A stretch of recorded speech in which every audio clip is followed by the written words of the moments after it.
Welcome to Polycast, a Civilization podcast focused on game strategy. Dan Q. Makalua. The Me and Team. QNL. With guest co-host B. Kaiko. My housemates were asking me about the podcast. They're like, is this an explicit podcast? I was like, well, we're not going to talk about... And then the people asking you the question were probably like, oh, forget that show then. That's so good. Welcome to Polycast, a Civilization podcast focused on strategy and civ fun. I'm here with your regular hosts, the astonishing Dan Q, the mighty Makalua, the uncanny The Me and Team, and the invincible Q&L. I'm your guest host, the adjectiveless B. Kaiko. Nice job.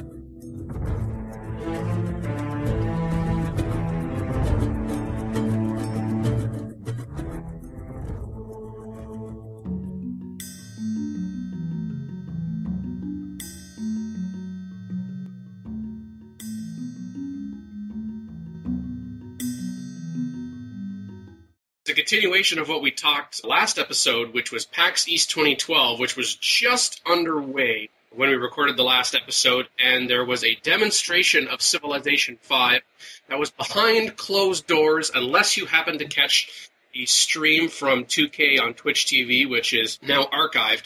And we're going to be listening to a few select pieces from that demonstration. But first...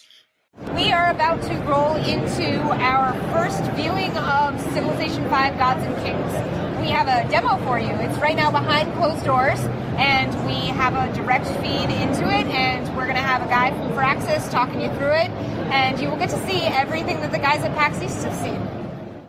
And there is a new designer for Civilization V Gods and Kings. Ed Beach, he took over the design reins from John Schaefer. Back at the end of Civilization V development, he's been designing the DLC, the scenarios, the new civs ever since. And something that not a lot of people know about him is he's also a published board game designer. And he does hardcore strategy games, not just shoots and ladders type stuff, but like hex maps, cardboard chits, the whole nine yards. And he's got a particular interest in the Renaissance.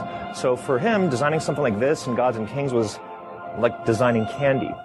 There was a video demonstrating Civilization V Gods and Kings, and Dennis Shirk, who is the lead producer on Gods and Kings and whose voice you heard describing Ed Beach, talked primarily about three things. He talked about faith, which is the basis for religion. He talked about espionage, which we really didn't get hardly anything on espionage last time we talked about Gods and Kings from PAX East because it really wasn't discussed.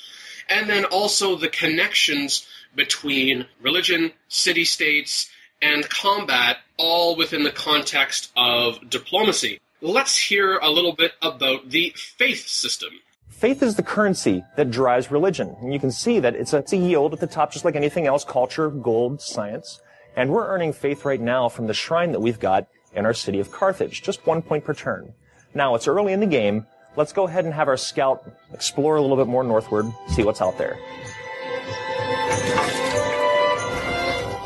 Now, the first civilization we've met that's yelling at us is Attila of the Huns.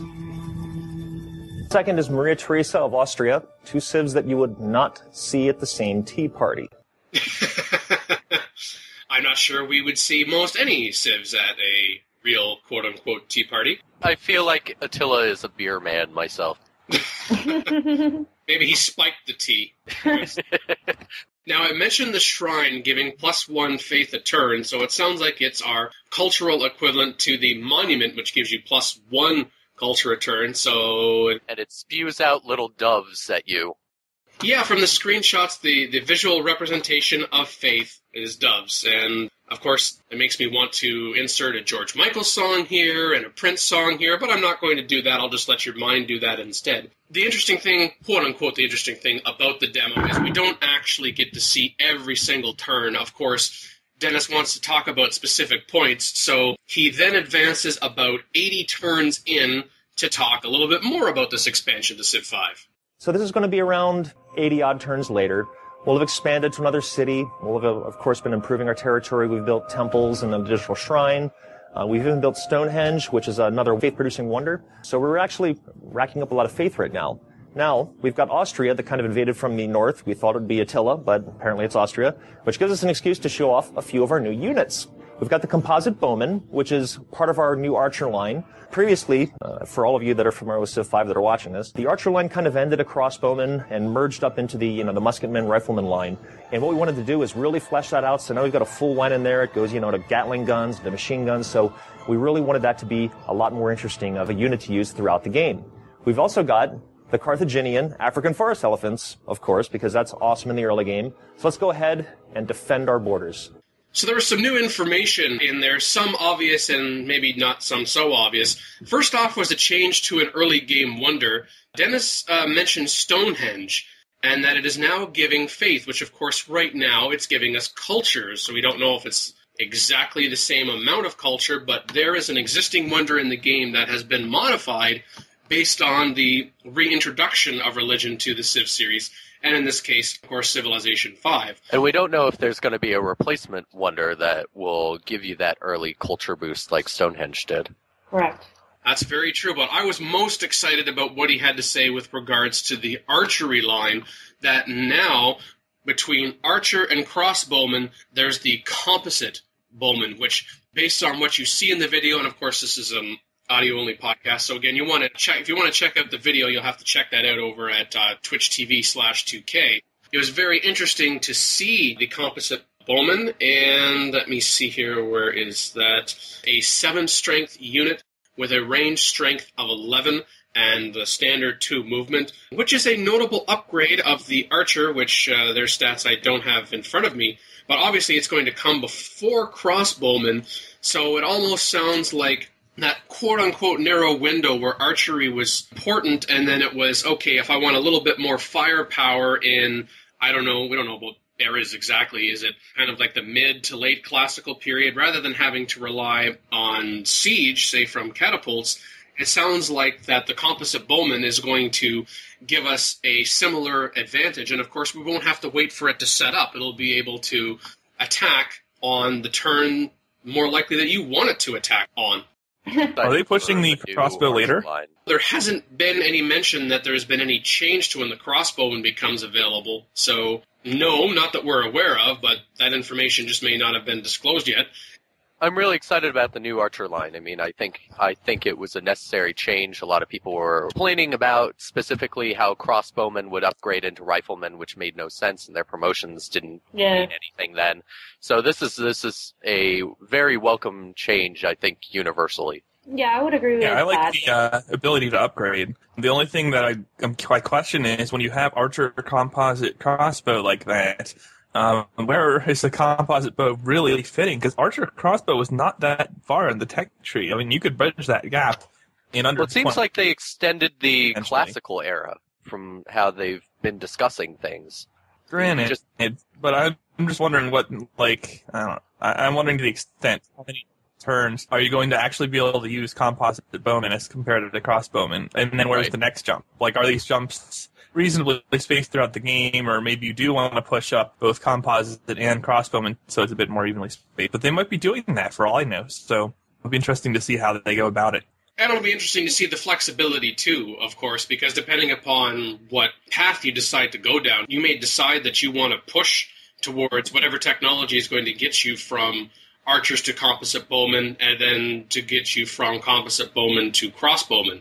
So for some people, it may be a little later than others. It sounds like we're still going to have that flexibility, but generally speaking, yeah, are we still in the classical era, like it's sounding like that we're going to be able to get composite bowmen?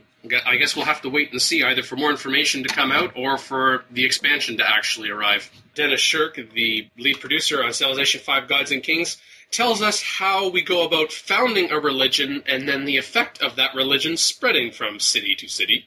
So almost as if we expected it to happen, our great prophet has been born in the city of Carthage. Let's go ahead and select him and found our religion. Now, you'll notice that our pantheon is still there. That's like the bedrock of our religion, so it's going to be with us as long as we control the religion. And then we've got a founder belief and a follower belief to choose from. The founder belief is our reward for founding this religion. Every city we spread this religion to is now going to be giving us a benefit as the founder. Now, the follower belief, the second belief we're choosing, is a city-level belief. Each city this spreads to is going to get this individual benefit, whether it's our cities or other civilization cities as we spread it out.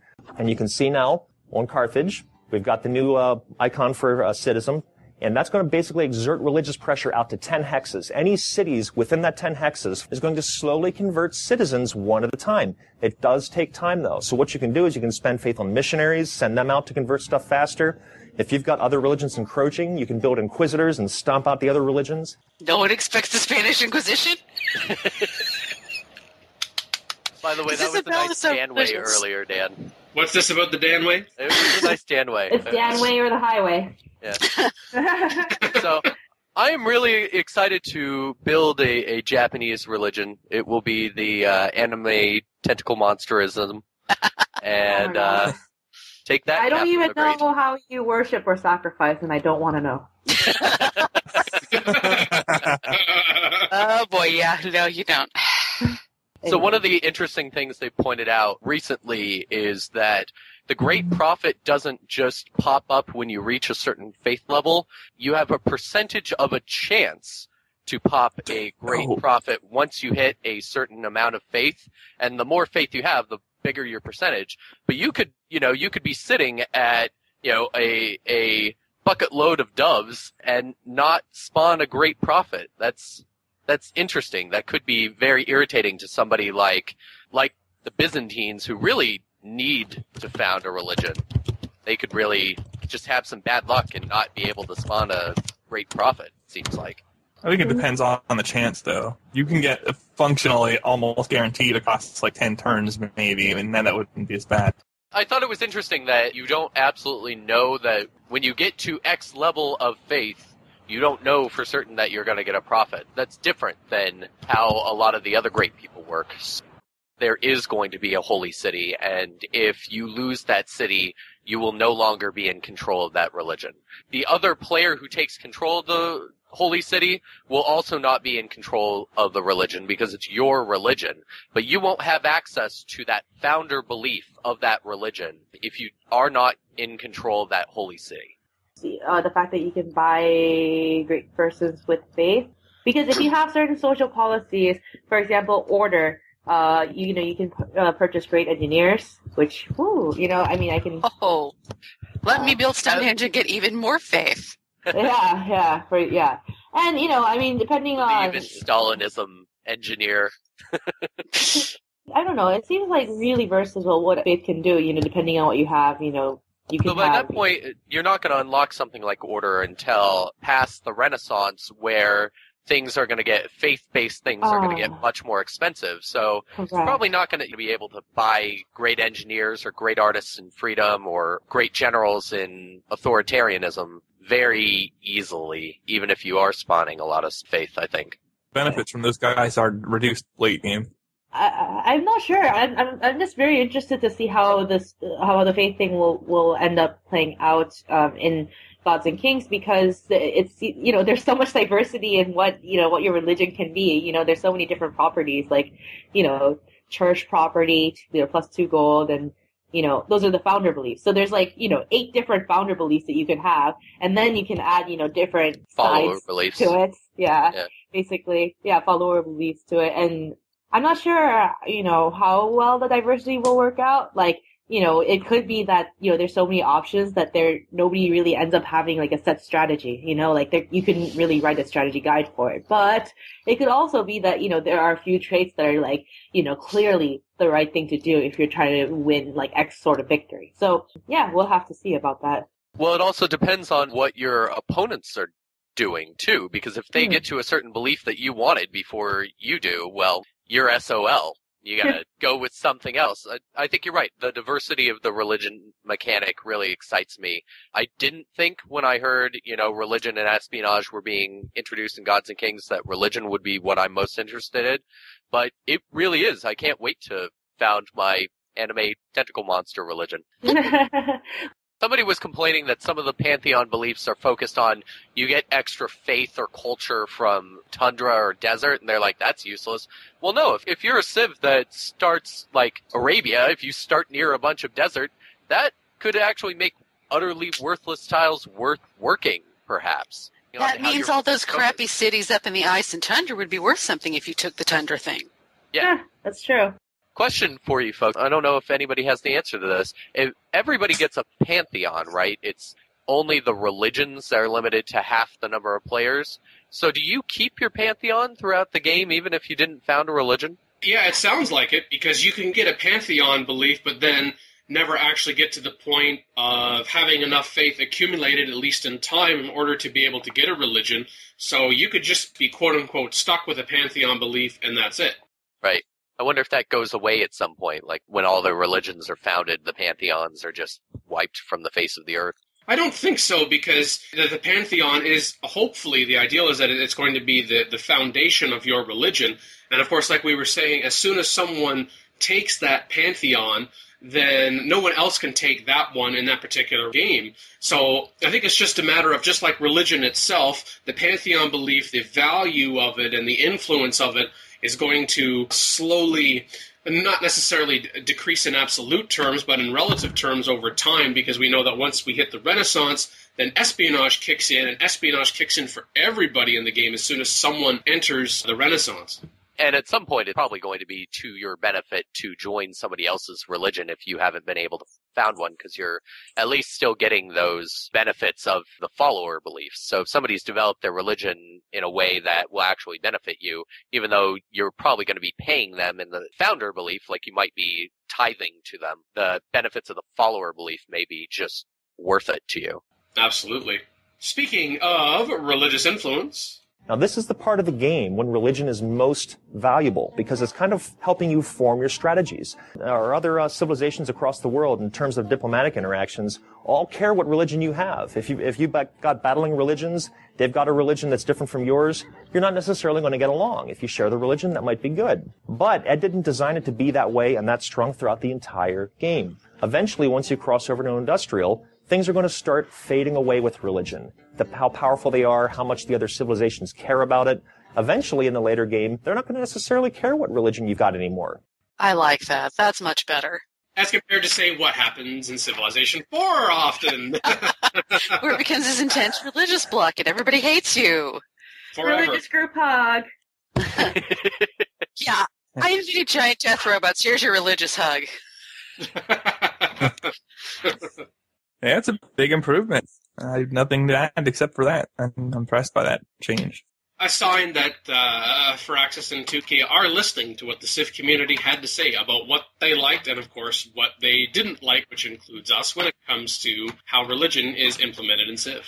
Speaking of diplomacy and the connection to religion, there is also, once we get into the even beyond the Renaissance and into the Industrial Age, social policies that you adopt. Now, not the earlier ones, it sounds like, but the later ones start to have an influence for better or worse. This is at the end of the Industrial era, right around the early modern era. Attila's going to help us demonstrate that. So we're going to go ahead and open the policy tree. Now, I mentioned about what matters in diplomacy later in the game after the effects of religion, not the beliefs, but the diplomatic effects of religion starts to fade away and become less important. And that's order, autocracy, and freedom. When you choose these late game policy trees that all unlock in the Industrial, if you choose freedom and you have a friend that has freedom, you automatically get a boost from that. You'll want to work together. If you choose autocracy, somebody else choose freedom, they might not agree with you so much anymore. So we chose autocracy. We're playing as Attila, for Pete's sake. So let's go ahead and open the diplomatic overview. We can see that Pakal, who we were friendly with, they've got an embassy in our capital, is suddenly rather offended. His people chose order. We're now autocratic. So he might not be able to work with us as much anymore.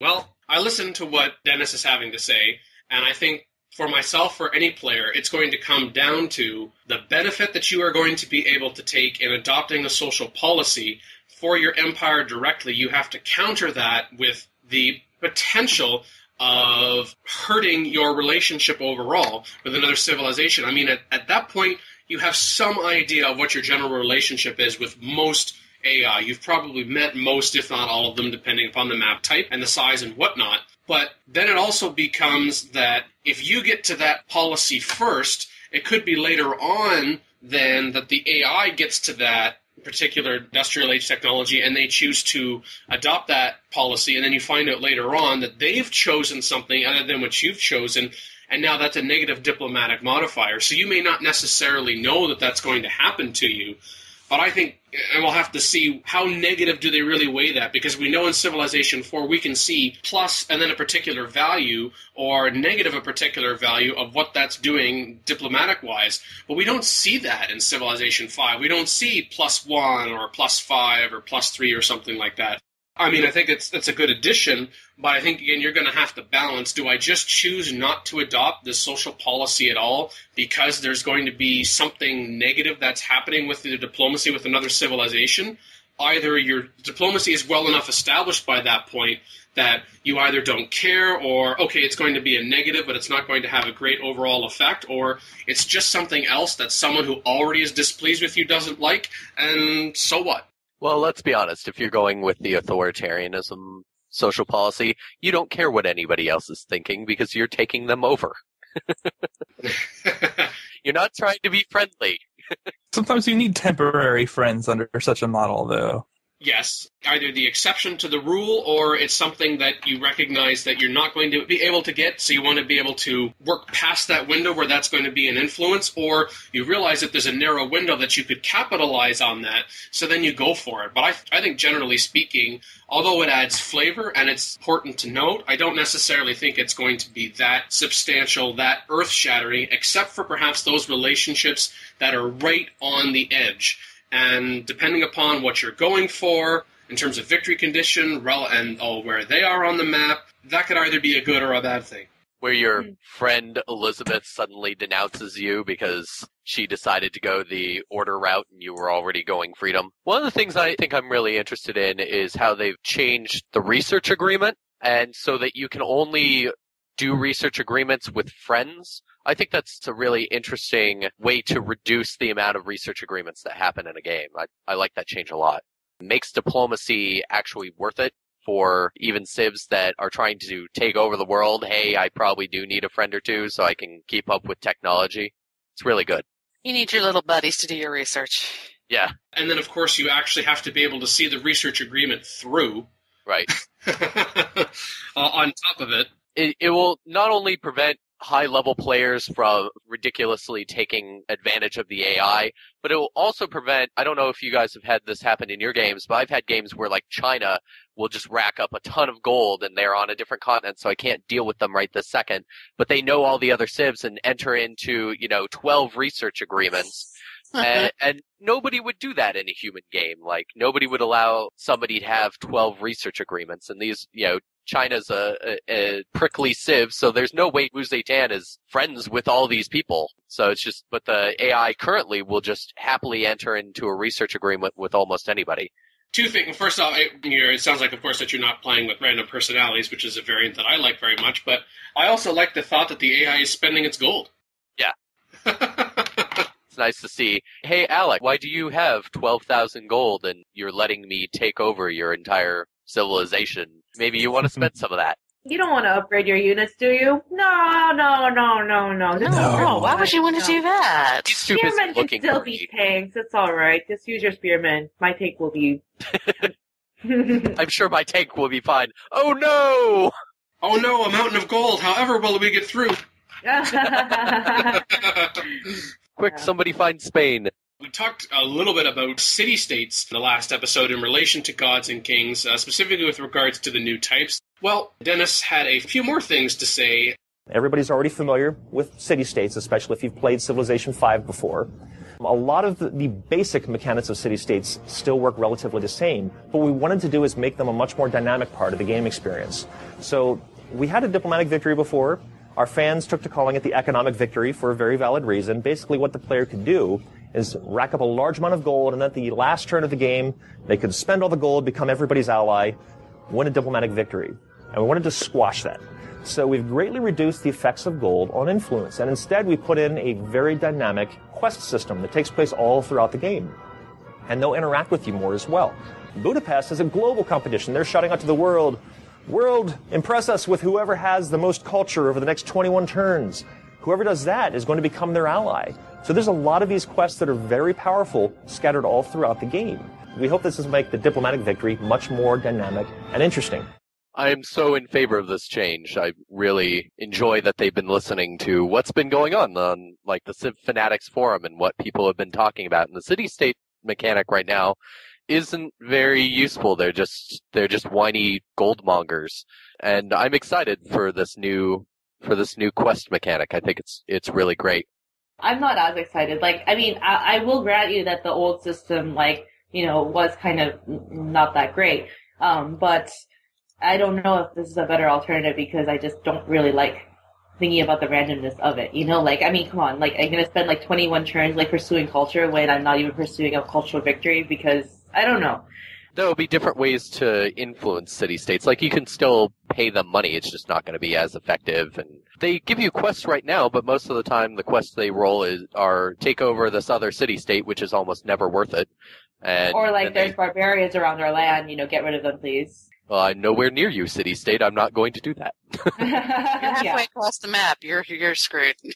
Yeah.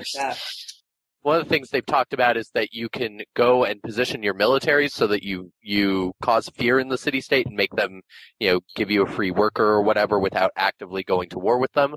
But then it's neat that the city-state will then complain to other civs like, hey, can you help us take care of this guy? He keeps putting his military on our border, and that I think that's interesting. They've clearly redesigned the city-state mechanic to be more diverse.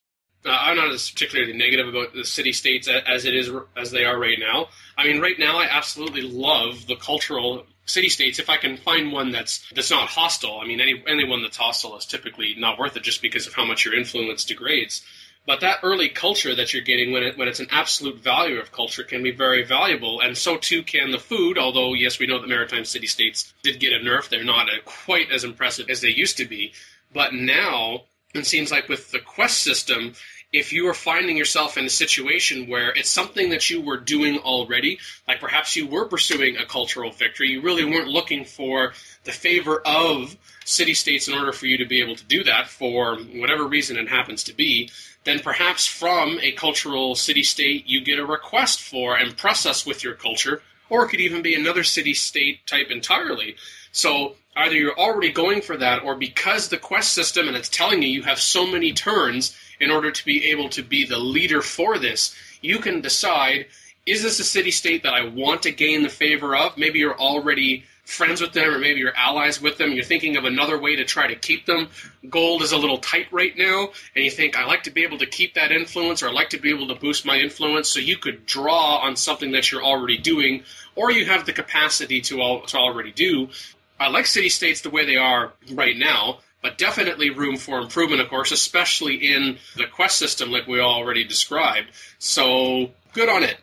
It'll be good that the city-states can roll multiple quests, so they may not only be searching for who has the most culture, they may also be searching for who creates a great scientist first.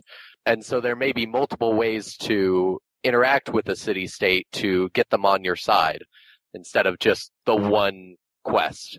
Yeah, it sounds like gold is always going to be there if it's like, I really like to gain the favor of this city-state, but none of the quests they're giving me are going to help me.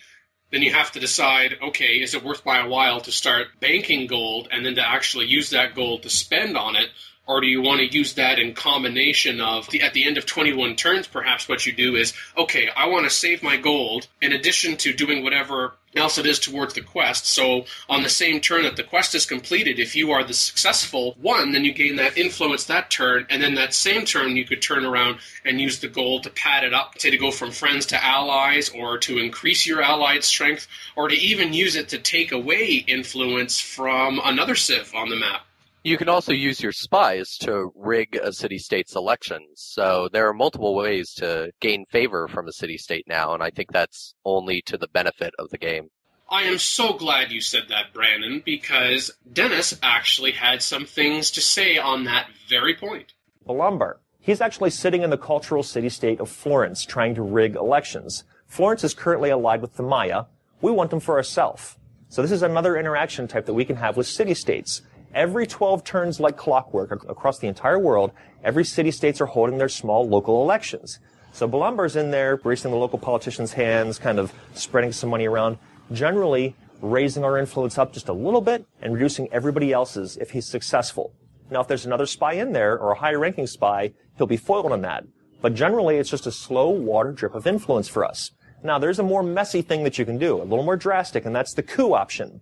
Let's go ahead and click that. It says we've got a 68% chance of success. What that means is we want to send in the spy, and we want him to completely replace that government with one that's friendly to us. The percentage chance is based on how close we are to the current ally of that city-state. In this case, we're fairly close, but not super close. We've got a 68% chance. Now, if we fail this, they execute our spy, our influence goes into the tank, and it creates generally a mess. So let's go ahead and do it anyways because we're Attila.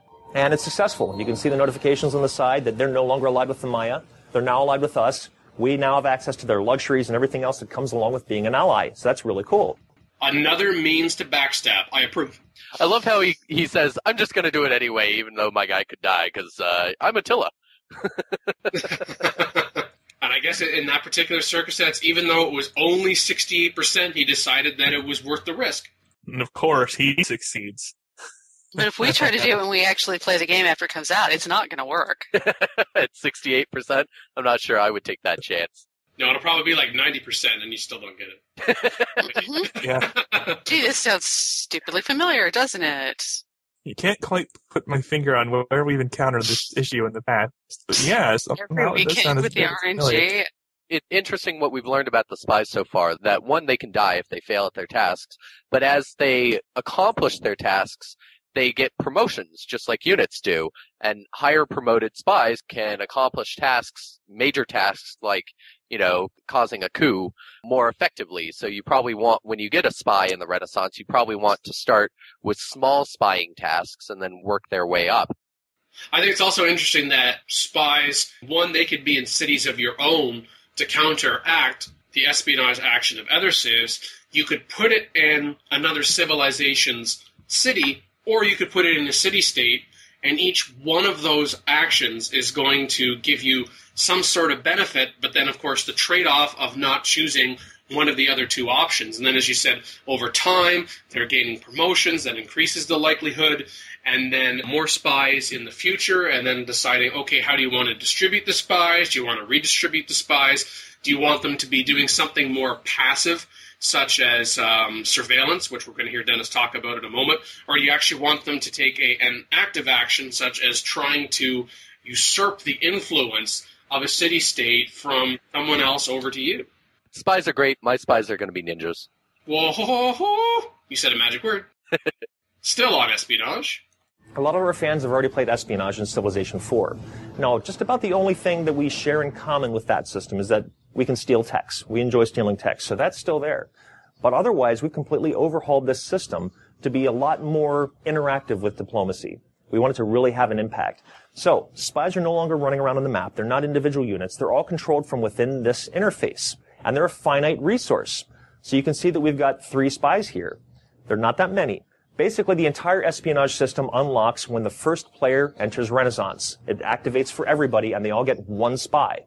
Each era after that, they get an additional spy. So by the end of the game, you might only have 4 to 5 spies, and you kind of want to take care of them because they can be killed, and if they get killed, you're without that spy for many turns until you get a new recruit. So we've got Dengizik. Let's go ahead and assign him. Now, Ethiopia has been giving us trouble all game, so we're going to put him in there just to kind of keep an eye on him. So you'll see he'll be traveling for 1 turn. Once he gets there, he's going to start establishing surveillance, and by default, start looking for tech to steal. But that's not all he does. But I'll tell you about that in just a minute. We're going to bump up to the first one here temporarily. It was interesting that he mentioned that every era after Industrial, you're getting another spy. But is it that once you get to that particular era, or is it like the trigger for the first spy that as soon as someone else, as soon as anyone gets into the next era after Industrial, then everybody gets another spy?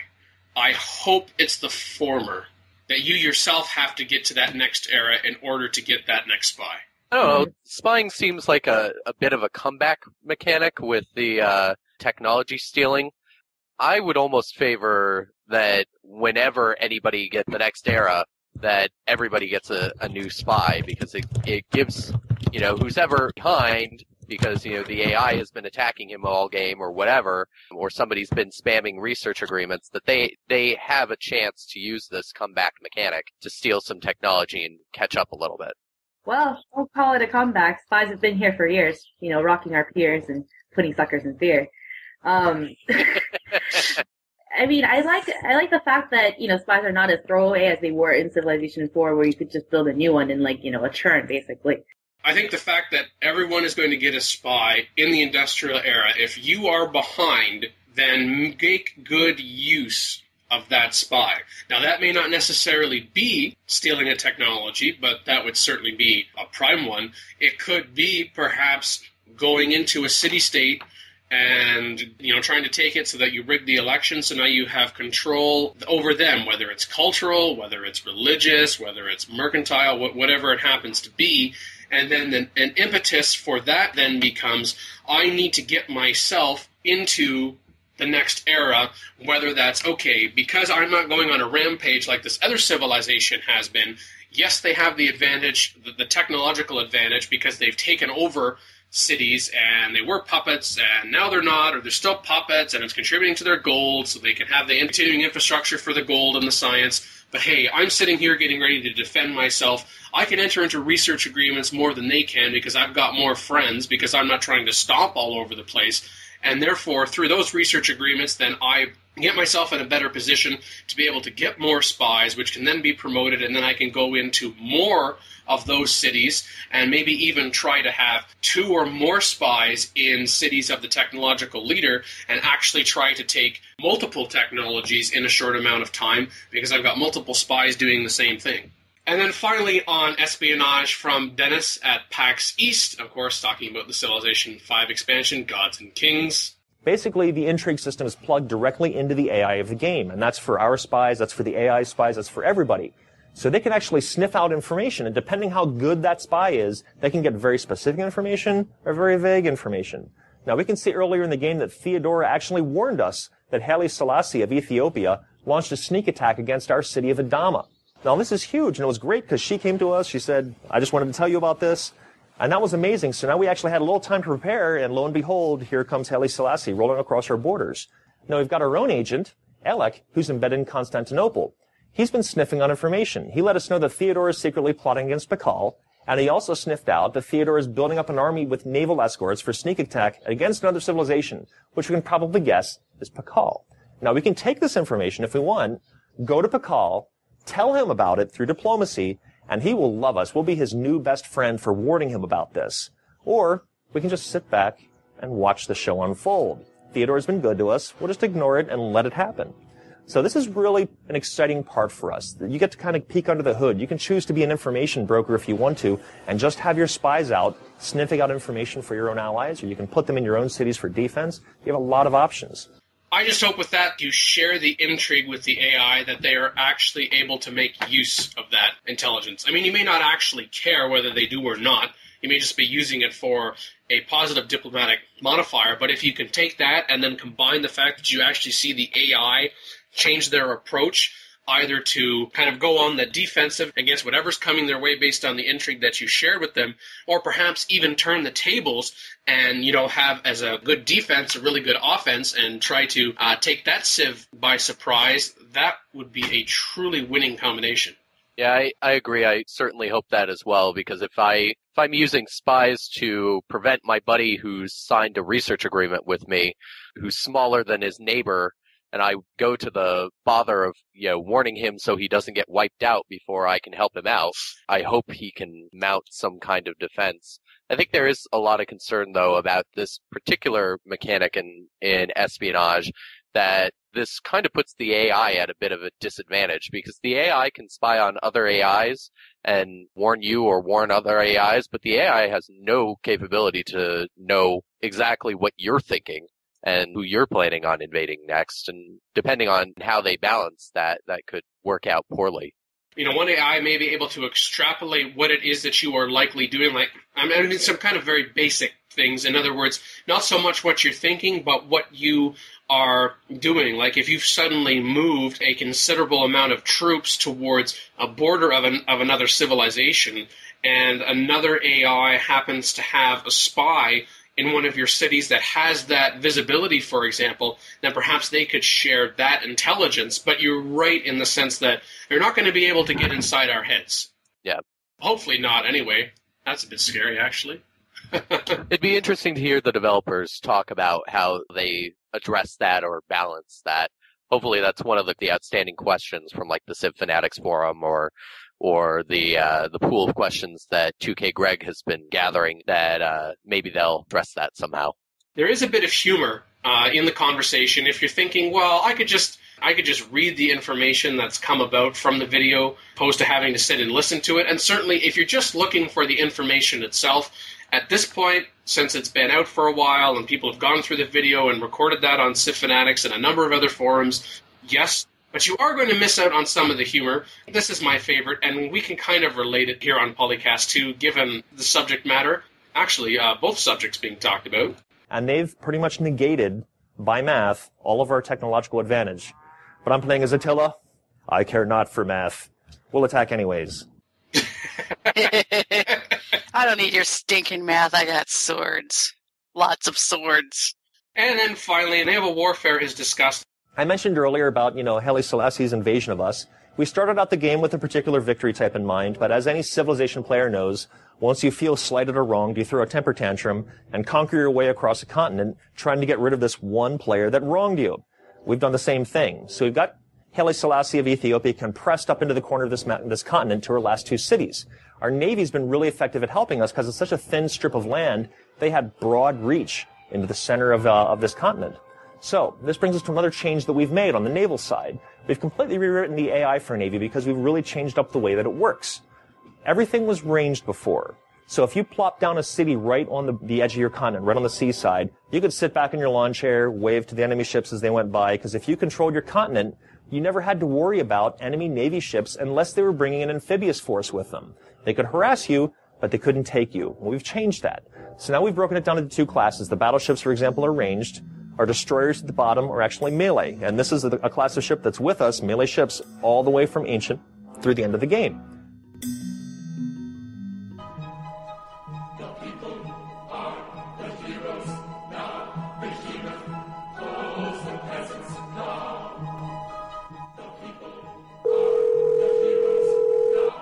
Hey Dan, Mackie, Phil, Lisa, whoever else is guesting, and listeners. Kamikaze here, and I have a counter-note. Now, in episode 144, the main team was talking about the achievement saves posted at Civ Fanatics by Fei Ling, and I strongly disagree with what he had to say. Just to recap on what these things are, they're basically just saves that you can take and load, simply pressing End Turn to complete a given Steam achievement. Phil's argument was that getting your achievements this way entirely undercuts their whole purpose, and I'm not disputing that. I have no idea why anyone would actually decide to use these saves if you value the achievements, and surely you actually, want to achieve them. And if you don't value them, then why are you even bothering?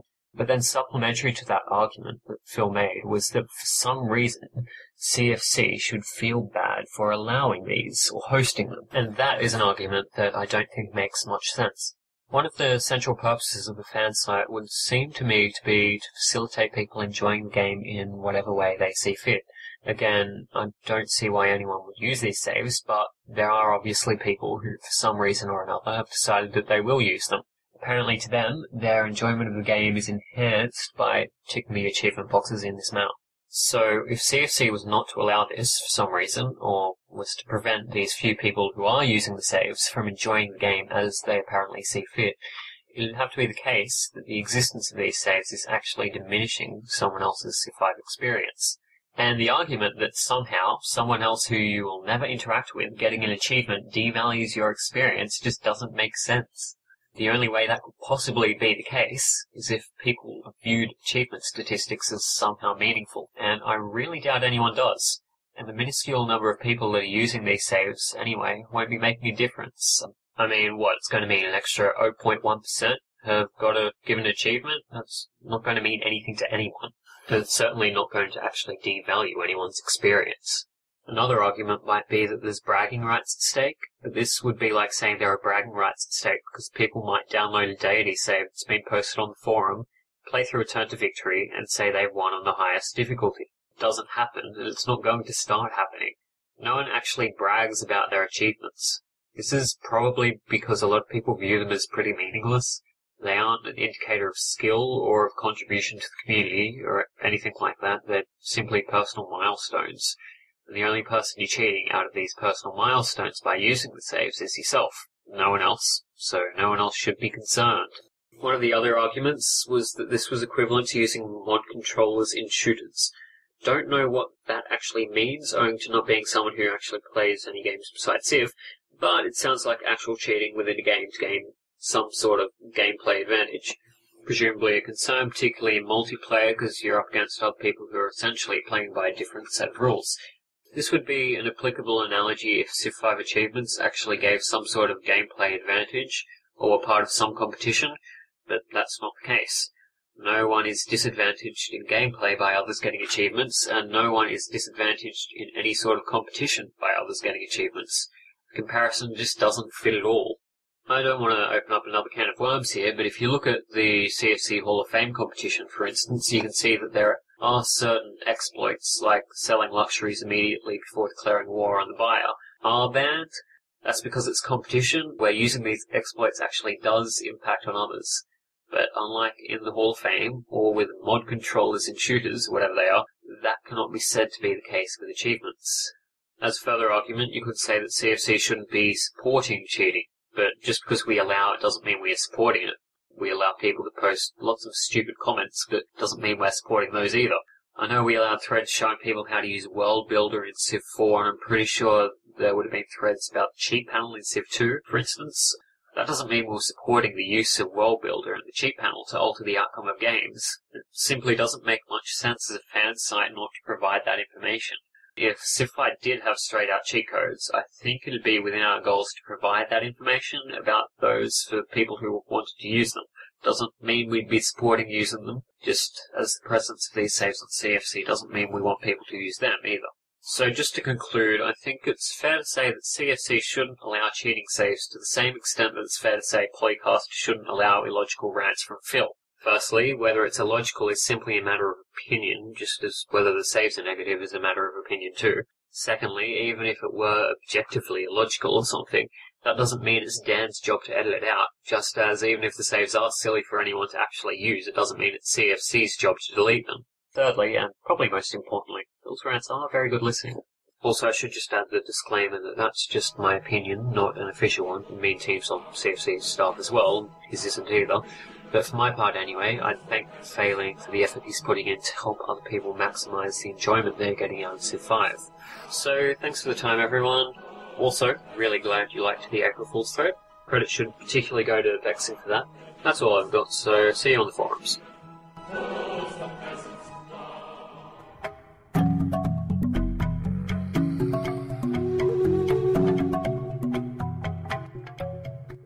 Merit Amon says, "Hey guys, I'm a gamer and archaeologist and have combined the two for a new dissertation topic looking at video games and perceptions of ancient Egypt, etc. If anyone could share any comments/opinions on the games, then that would be great. Particularly, have they affected your interest in archaeology/ancient Egypt, and what are your opinions on their portrayals, graphics, accuracy, etc.?" Probably particular to his dissertation that he's focusing on Egypt. In the last episode, a rant that was led by Phil with regards to achievement saves thread. And although not to the same extent here, I've got a bit of a rant on this one. Although let me say in preface that I understand why, first off, that this individual is focusing on one particular ancient civilization to try to focus their study, and Egypt is very well known. Everything from the Curse of the Mummy to talk about King Tutankhamun and Cleopatra and the pyramids. I mean, it's very much in popular culture, represented in television programs and documentaries and movies and art, etc. Just looking at the survey itself, I took this survey, and the title is Ancient Egypt in Video Games, and I was a bit disappointed that in the survey itself that there was no introductory message of the person or identification or contact. I forget the name of the survey that we looked at about a year or so ago, that someone had that kind of information at the front and how you could contact people at the university to get more information to verify that this was quote-unquote real. I'm not trying to doubt that this person is actually doing that. It just seemed getting right into it was a little on the casual side. And where's my progress bar? Okay. The first question, how often do you play video games? There was often, occasionally, rarely, have played in the past but no longer do, and never. And to me, if you choose never, then should the survey not come to an automatic end given this person is trying to get the connection between ancient Egypt and video games? Or, better yet, the question is phrased such that it excludes those who never play video games. Because if you say never, you can keep going on, because then the next question is, what platform do you play? And it's like, but I just told you never. Well, that's sort of attempted to rip this survey apart myself, but Dan's apparently doing it for me. But yes, there are a lot of things about the survey that are eyebrow raisers to me, who was taught how to create them.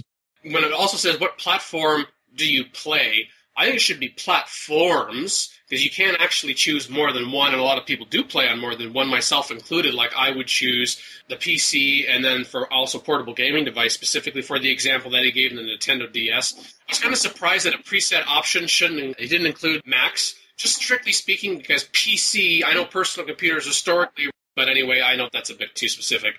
Question 3 talks about your favorite video game genres. I like that question. Although he had a category of multiplayer, which there's kind of an overlap on a lot of those. Not really a genre. The next question for number 4 focuses on the subject of ancient Egypt and video games. Have you played any of the following? Mentions Pharaoh, and mentions Immortal Cities, Children of the Nile, Civilization, Age of Mythology, Age of Empires, and then there's also none of the above. And I understand why he didn't include an other, because that just makes piling the information very difficult. I was kind of surprised that Rise of Nations was not included on this list, honestly. Or Super Mario Brothers. Didn't even say Minecraft, since they have like hieroglyphic. Don't think they had creepers in ancient Egypt, though. Yeah, how come Tomb Raider wasn't on this list? Yeah, yeah. Why wasn't it? That's a good point. The 4th one is almost all Egypt. As I was going through it, thinking how the survey could be improved if someone wanted to do something similar to this, I wouldn't recommend making these changes now, of course, because then it would have a very negative impact on the information that this person has already collected. He asks, or she, I shouldn't just assume, prior to playing any of the games, how would you rate your initial interest in ancient Egypt on a scale of 1 to 10? And the answer was in a text box. And I thought, why would you have it as a text box? Why not actually have like a radio button scale of 1 to 10? You realize, Dan, that this poor guy is now crying in a corner listening to this. Well, I don't want him or her to do that, but I know that the purpose of this is for a dissertation. He's going into teacher mode. He wants to help. Well, and I'm also thinking about what the response might be from someone who is actually critiquing their dissertation and looking at it and say, how come you didn't do this or how come you did that? But I will say it was good that it is IP address blocked. Like, I tried to go back to the survey after that, and I thought, I wonder if I could conduct the survey again, not necessarily from the same computer, of course, but using the same IP address, and the answer was no. I recognized that I'd already finished it. My only concern is, based on some of these criticisms here, how useful the information is going to be to him or her, but moreover, someone criticizing the results just based on how they went about the questions. Maybe I'm ranting too much, maybe I'm being too much of a teacher, but I couldn't help it because I found the subject so interesting, and then I'm just thinking, why this and why that? Yeah, maybe this guy never took a sociology methodologies class, didn't learn. Or even certain like social market science research. nerds had to develop a survey.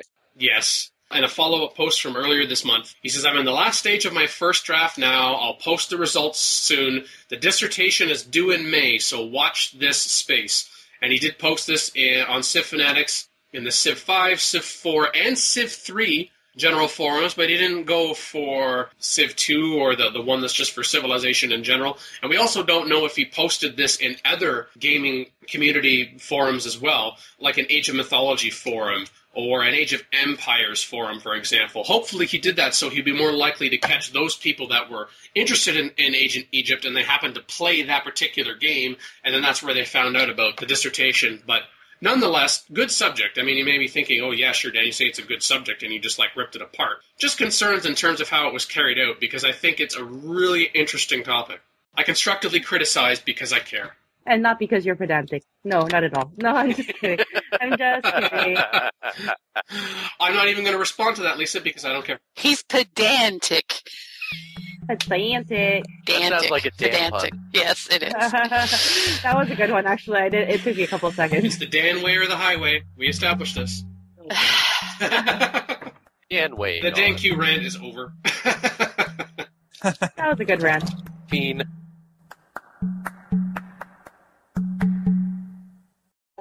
Call in today. In North America, the number is 301-637-7659. That's 301-637-POLY. In Europe, 44121-288-7659. That's 44121-288-POLY. The only thing worse than being talked about is not being talked about. For more information on Polycast, our sibling shows Modcast, Revcast, and Turncast, or about Polycast in general, log on to the series' official website at thepolycast.net.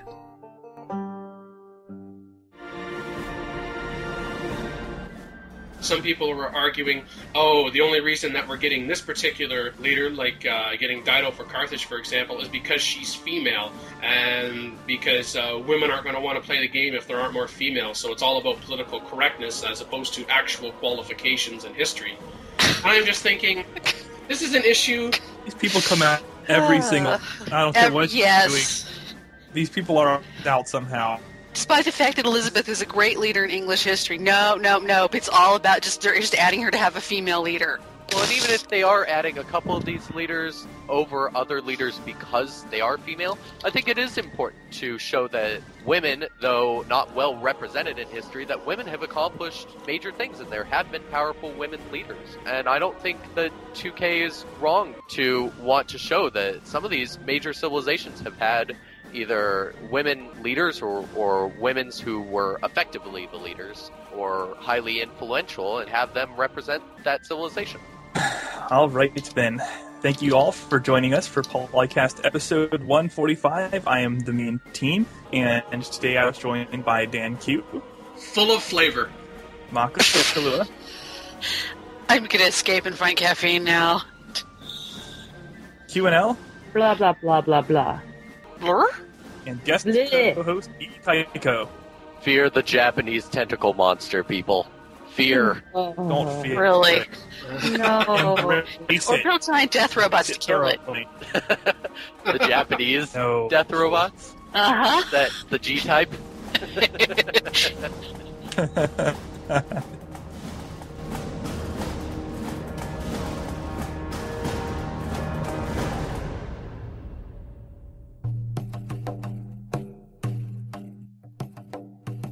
But it annoys people, and it's funny.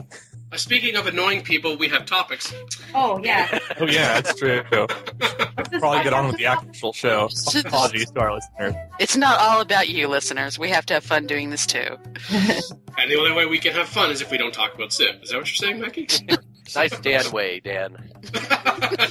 I've been waiting for someone to say something that I could pounce on as a segue, and I found it. Like Brandon said, it's a Dan way. A few pieces of news. First off, Lisa's back. Hey, Lisa. She's traveled forward in time or back in time, or no, it's just that she's traveled elsewhere in the world. You can just say like 7 time zones away. I'm going to start referring to you as Carmen Sandiego now, because you're mysterious. Ah, right. And I'm going to imagine you with the red hat, Lisa. Oh, thanks. Don't worry, we're getting to those Civ topics. We're working our way there. We're closer now. Well, I'm just taking over the world, exactly. One Civ at a time, basically. Trying to do a conquest victory with domination will do. But seeing as how you mentioned the minor things part from the summary, Lisa, obviously everyone knows that the best from that point is that Canada is going to get a first representation in the Civ series with the CN Tower revealed as a wonder. Yes! Yes! Say the world's tallest freestanding structure 10 times fast, Dan. Yes. World's tallest freestanding structure. Everyone knows, by the way, that Canada is going to be the Day Zero DLC for the new equipment. No, I'm kidding. That's not true. Pretty much. By the way, if anybody hasn't really listened to it, that one episode, wasn't it the first episode of Polycast? That's what the spearman said to the tank. That's a classic. That was the title of episode 50 with Sid Meier. Close enough. What? 50? It's still a classic. Alright. Episode 150, yeah, it's all the same. Well, I mean, it probably all happened before I was born, so. Because we've decided everybody here is actually a 13-year-old. That's true. Polycast. Actually, yes. It's older than Civ. Wait a minute. I think we're insulting 13-year-olds. Oh no. What are they going to do to us? Happy to be entertained and have friendly conversations, so... Well, what about unfriendly?